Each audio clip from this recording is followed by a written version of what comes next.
Good morning, welcome back to my channel Anupama real স্টোরিতে সকল বন্ধুদেরকে জানাচ্ছি অনেক অনেক স্বাগত। আবার একটা নতুন সকাল, একটা নতুন দিনে নতুন ব্লগ নিয়ে চলে এসেছি তোমাদের কাছে। তোমরা কেমন আছো? আশা করছি প্রত্যেকে ভালো আছো, সুস্থ আছো, আর আমার ব্লগ দেখার জন্য অপেক্ষা করে আছো। এখন ঘড়িতে বাজছে ঠিক 5:30, এখনও ঠিক বাজেনি। তো ছাদে এসেছি, আজকে জানো তো সানডে, তো ছুটির দিনের একটা ব্লগ তোমাদের সাথে শেয়ার করছি। আমার ছুটি না, আমার বড়মশাইয়ের ছুটি। তো ছুটির দিনে একটা ব্লগ, আমার মেয়েদের স্কুলের ছুটি, তো সবার ছুটি, আমার তো আজকে ফুল ডিউটি। তো আজকের ব্লগটা আশা করছি তোমাদের ভালো লাগবে। তো 5:30 থেকে আমি দিনটা শুরু করলাম, তার কারণে যে ছাদে এসেছি। আর ছাদে এসে তোমাদেরকে রজনীগন্ধা গাছে কী দেখাচ্ছি বলো তো? আমার 6টা রজনীগন্ধা গাছে শীষ বেরিয়েছে। তো শীষ বলতে স্টিক বেরিয়েছে। তো সেই স্টিকগুলো থেকে ফুল ধরবে, আর একটা স্টিক সবে বড় হয়েছে, আর এই স্টিকটা তো আগেই ফুল হয়ে গেছে, নষ্ট হয়ে গেছে, এটা এবার কেটে দেবো আজকে। তো সকাল থেকে ব্লগটা শুরু করলাম, তোমরা আমার সঙ্গে থাকো, পুরো ব্লগটা কন্টিনিউ করতে থাকো, আশা করছি ভালো লাগবে। আর সকাল সকাল ছাদে আসার কারণ হচ্ছে এই যে আমি গাছে কিছু আগাছা বেরিয়ে গেছে আর কি, গাছের গোড়াতে, সেইগুলো পরিষ্কার করব। আর তার সঙ্গে গাছেতে জলও তো দেবো, সকাল বিকাল দুবেলায় জল দিতে হচ্ছে, তা নাহলে গাছগুলো যে সতেজ দেখতে পাচ্ছ এরকমটা থাকবে না, আমাকে ফুলও দেবে না। আর পুজো করতে গেলে আমাকে সেই দোকান থেকে ফুল কিনে এনে পুজো করতে হবে, ওই জন্য। আর আমি জানো তো গাছের টবেতে বেশি আগাছা হতে দিই না, যখনই পারি হাত দিয়ে তুলে দিই। আর এই যে আগাছাটা লুকিয়ে দেখো কত বড় হয়ে গিয়েছিল। তো একসঙ্গে অনেক আগাছা পরিষ্কার করতে হলে কী হয় বলো তো, অনেকটা সময় চলে যায়, আর পরিশ্রমও কিন্তু অনেকটা হয়ে যায়। ওই জন্য আমি অল্প অল্প আগাছা হলেই আমি পরিষ্কার করে দিই, এতে করে আমার গাছের গোড়াগুলো দেখো একদম পরিষ্কার আছে। আর মাঝে মধ্যে আমি কি করি, মাটি চেঞ্জ করি, মানে ওলট পালট করি। তার সঙ্গে সার দেওয়া বলো, গোবর সার দিই, এমনি দোকানের কেনা সার দিই। তাছাড়া পাতায় টাতায় পোকা লেগে গেলে সেই ওষুধও আমি ওষুধের দোকান থেকে কিনে নিয়ে এসে দিই। আর আজকের যেটা কাজ, কিছু আগাছা আছে পরিষ্কার করার, তার সঙ্গে এই যে ছাদটা ভালো করে ঝাঁট দেবো। ছাদ ঝাঁট দেওয়ার কাজটা আমি মোটামুটি মাসে 2বার কি 3বার করি, তা নাহলে না ছাদটা নোংরা হয়ে যায়। যেহেতু মাটির টব থেকে জল দিতে গেলে মাটি পড়ে, গাছ ওলট পালট করতে গেলেও মাটি ছাদের মেঝেতে পড়ে, সেই জন্য জানো তো ভীষণ নোংরা হয়ে যায়। তাছাড়া আগাছাগুলো তুলে ফেলি, সেই আগাছার গোড়াতেও মাটি থাকে, আগাছাগুলো শুকনো হয়ে যায়। তো এই করে করে না আমার ছাদ মোটামুটি মাসে 2বার 3বার আমাকে ঝাঁট দিতে হয়। আর তোমাদেরকে তো আগের ব্লগে বলেছি, এই সমস্ত কাজ কিন্তু আমি নিজে একাই করি। তোমার দাদাভাই করে না বলতে, ও তেমন একটা পছন্দও করে না এইসব। গাছ দেখতে সবার ভালো লাগে, তো তারও ভালো লাগে, ফুল দেখতেও ভালো লাগে, কিন্তু এগুলো পরিষ্কার অতটা পারে না। গাছটা জল দিয়ে দেয়, তো আমি এগুলো করি, আর আমি এগুলো করতে বেশ ভালোবাসি। আর সকাল সকাল ওই জন্য চলে এসেছি, তার কারণ ছুটির দিন, সকালে তো রান্না নেই, তো ওইদিকে চাপটা কম, আজকে একটু বেলাতে রান্না করব। ওই জন্য দেখো ছাদটা ঝাঁট দিয়ে আগাছাগুলো পরিষ্কার করে ঝাঁট দিয়ে নিলাম। তোমাদের সাথে গল্প করতে করতে দেখছো বন্ধুরা, আমার সমস্ত ছাদ পরিষ্কার করা হয়ে গেল, আগাছা পরিষ্কার করা হয়ে গেল। এরপর আমি ছাদের গাছগুলোতে অল্প অল্প জল দেবো, যেহেতু কাল রাত্রি জল দিয়েছি, সেই জন্য সকালে অল্প জলই দেবো। আর আমি জল না এখন হচ্ছে সন্ধ্যার দিকে অথবা রাত্রের দিকে দিই, তার কারণ বিকালের দিকে না মাটিটা গরম থাকে, মানে গাছের গোড়ার যে মাটিগুলো এতটাই সূর্যের তাপ যে মাটিগুলো গরম থাকে।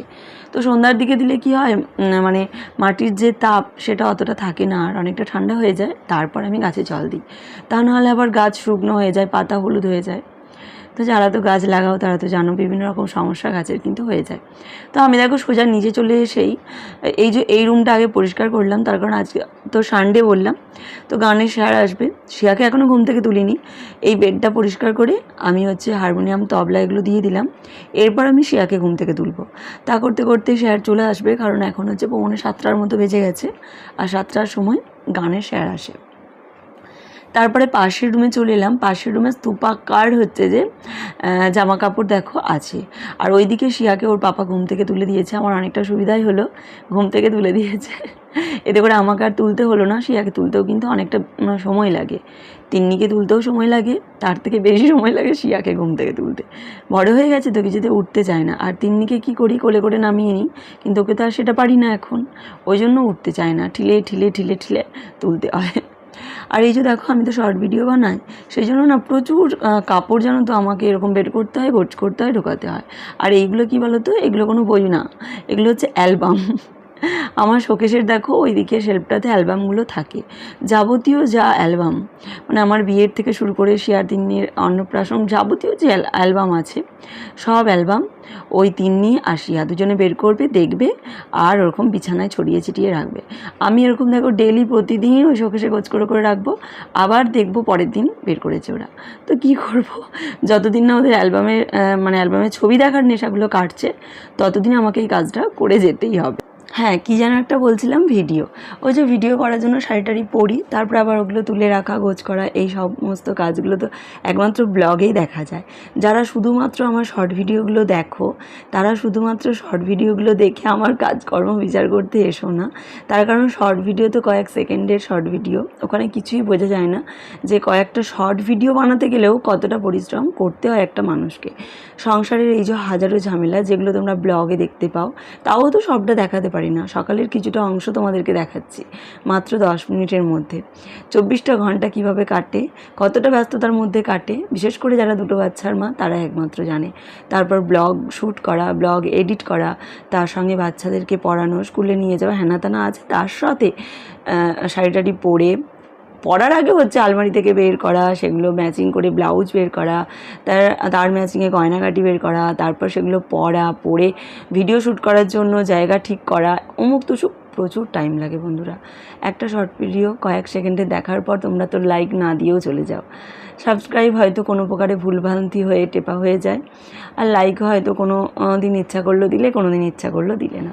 কিন্তু একমাত্র আমিই জানি যে কয়েকটা শর্ট ভিডিও বানাতে কতটা সময় ব্যয় হয় বা কতটা পরিশ্রম হয়, বিশেষ করে এই প্রচণ্ড গরমে। ফ্যানের তলায় বা ফ্যানের নিচে শুয়ে ঘুমিয়ে যতটা আরাম, সেই ফ্যানের নিচে থেকে বেরিয়ে ছাদে গিয়ে শাড়ি পরে গয়নাগাটি পরে ভিডিও করা কতটা কষ্টকর। যারা লাইক না দিয়ে চলে যাও তারা একদিন করে দেখো, তাহলে বুঝতে পারবে। যাই হোক, ভালোবাসা আর হচ্ছে বিশ্বাস, এগুলো জোর করে কারো কাছে পাওয়া যায় না, জানো তো। তার উপর জানো বন্ধুরা, যেটা তোমরা ক্যামেরাতে দেখতে পাও শর্ট ভিডিও করার সময় আমি ছাদেতে একা আছি বা একাই ভিডিও করছি, জানো না বন্ধুরা, আমি যখন ছাদে ভিডিও করতে যাই, যেহেতু আমাদের পাড়ার মাঝখানে বাড়ি, চারদিকে প্রচুর বাড়ি, আর সব বাড়ি হচ্ছে 2তলা 3তলা, তো প্রত্যেক বাড়ির ওপরে যে যার মানুষ থাকে, তো মানুষরা আমার দিকে একটা কুদৃষ্টিতেই হোক সুদৃষ্টিতেই হোক তাকিয়ে থাকে, যেটা আমার মোটেই ভালো লাগে না তাদের দেখাটা। তারা দেখে, সেই অস্বস্তির মধ্যেও কিন্তু আমি ভিডিও বানাই, কিন্তু সেগুলো তো আর তোমাদেরকে দেখাতে পারবো না। ওই ছাদ থেকে দেখছে, মুখে চাপা দিয়ে হাসছে, ওই ছাদ থেকে দেখছে, মুখে চাপা দিয়ে হাসছে। সো এরকম অস্বস্তি নিয়েও কিন্তু আমি ভিডিও বানাই। কারণ কি বলো তো, তোমাদের ভালোবাসা আর বিশ্বাস ভরসা পাওয়ার জন্য। আমি জানি পরিশ্রমের কোনো বিকল্প হয় না, আবার এটাও ঠিক যে গাধার মতো পরিশ্রম করলে তাহলে তো গাধাই বনের রাজা হয়ে যেত। তাহলে সিংহ কি আর রাজা হতো বলো? অল্প পরিশ্রমে কিন্তু সিংহ রাজা, আর গাধা দেখো সারা জীবন পরিশ্রম করেই যায়, সে কিন্তু সেই পরিশ্রমের দাম পায় না। যাই হোক, জানি না কীরকম কী পরিশ্রম করছি। আর যুগটাই তো এখন সোশ্যাল মিডিয়ার যুগ। আমার মতো অনেক বাড়ির বউয়েরা, ম্যাক্সিমাম বাড়ির বউয়েরাই কিন্তু বিভিন্ন রকম সোশ্যাল মিডিয়ার যে অ্যাপসগুলো আছে তার সাথে যুক্ত আছে। তো এটাই, আর ওপরে ঈশ্বর আছে, তার উপর ভরসা করে প্রতিদিন টুকটুক করে এগিয়ে যাচ্ছি। তবে একটা কথা না বললেই নয়, সেটা হচ্ছে ইউটিউব কিন্তু মুখ ঘুরিয়ে নিচ্ছে না আমার থেকে। প্রতিদিন ইউটিউব থেকে আমি কিছু না কিছু পাচ্ছি, আর সেই আশাতেই কিন্তু ছুটে আসি। তো এতটুকুই। আর দেখো, আমি সমস্ত কাজ শেষ করে নিয়ে আমি এখন সবজি কাটতে বসেছিলাম, আর এই যে পেঁয়াজ কাটছি, চোখ দিয়ে জল বেরোচ্ছে। তো তিন্নি জানো তো অনেকক্ষণ থেকেই দেখছে মায়ের চোখ দিয়ে জল বেরোচ্ছে, তো একটা কাপড় নিয়ে এসেছে, কাপড় ওর গলাতে দেওয়া হয় কাপড়গুলো খাওয়ার সময়, তো নিয়ে এসে আমার চোখেতে বেঁধে দিচ্ছে।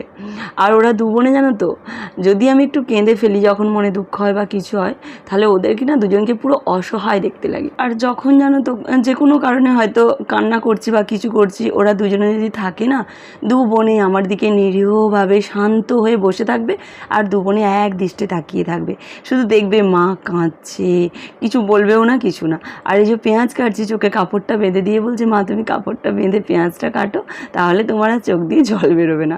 ওদের মেন উদ্দেশ্য হচ্ছে মায়ের চোখ দিয়ে জল বেরোনো চলবে না। আর এখানে দেখো আমার সমস্ত সবজি কাটা কিন্তু হয়ে গেছে, পেঁয়াজ কাটাটাই বাকি ছিল, তো পেঁয়াজটা আমি শেষকালে কেটে নিচ্ছি।